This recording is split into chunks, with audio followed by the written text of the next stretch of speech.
خوشی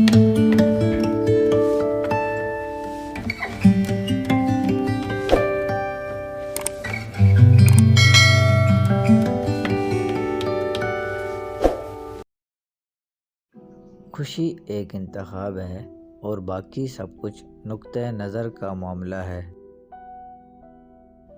جب تمہارے پاس رونے کے لیے کسی کا کندھا میسر نہ ہو تو اپنے سر کو زمین پر رکھ کر رو لیا کرو۔ سب سے بڑا مسئلہ یہ ہے کہ ہم کسی کی بات کو جواب دینے کے لیے سنتے ہیں، نہ کہ سمجھنے کے لیے۔ جتنا جلدی خدا حافظ کہو گے اتنا زیادہ محفوظ رہو گے۔ جب آپ ناراض ہوں تو فیصلے نہ کریں، اور جب آپ خوش ہوں تو وعدے نہ کریں۔ بدترین سبق ہمیشہ پسندیدہ ترین انسان دیتا ہے۔ کسی بیوقوف سے کبھی بحث نہ کریں، وہ آپ کو اپنی سطح پر لے جائیں گے اور تجربے سے آپ کو شکست دیں گے۔ 10 میں سے 9 مشکلات سستی اور لاپرواہی کی وجہ سے آتی ہیں۔ انسان جب گناہ کرتا ہے تو دائیں بائیں آگے پیچھے سب دیکھ لیتا ہے، بس اپنے اندر اور اوپر نہیں دیکھتا۔ کبھی بھی اس کو ترجیح نہ بنائیں جو صرف آپ کو آپشن بناتا ہے۔ اپنی پریشانیوں کو مکمل طور پر ختم کریں، ایسا نہ ہو کہ وہ انتقام کے ساتھ واپس آئیں۔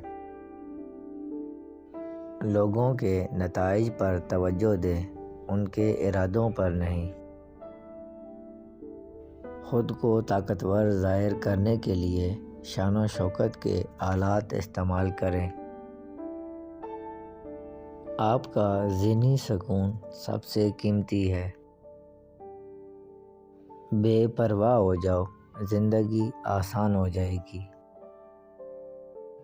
لوگ کیچڑ سے بچ کر نکلتے ہیں تاکہ کپڑے گندے نہ ہو جائیں، اور کیچڑ کو یہ گھمنڈ ہوتا ہے کہ لوگ اس سے ڈرتے ہیں۔ ہمارے ارد گرد کچھ انسان اسی طرح ہیں۔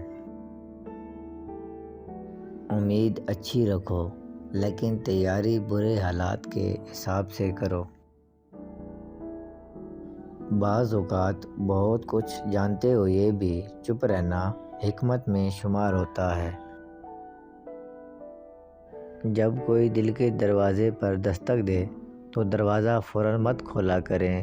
کچھ لوگوں کی عادتیں بچوں جیسی ہوتی ہیں، دستک دے کر بھاگ جاتے ہیں۔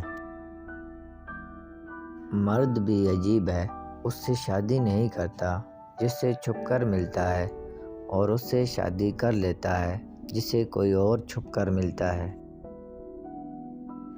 ناپسندیدہ شخص کی محبت کو بھی ہوس اور پسندیدہ شخص کی ہوس کو بھی محبت سمجھا جاتا ہے۔ آپ کی جیب میں پورا قرآن ہونے سے بہتر ہے کہ چاہے قرآن کی ایک ہی آیت ہو لیکن وہ آیت آپ کے عمل میں ہو۔ دنیا تمہارے پیچھے دوڑے گی اگر یہ 3 اصول اپنا لو: یقین، نظم و ضبط اور بے لوث لگن۔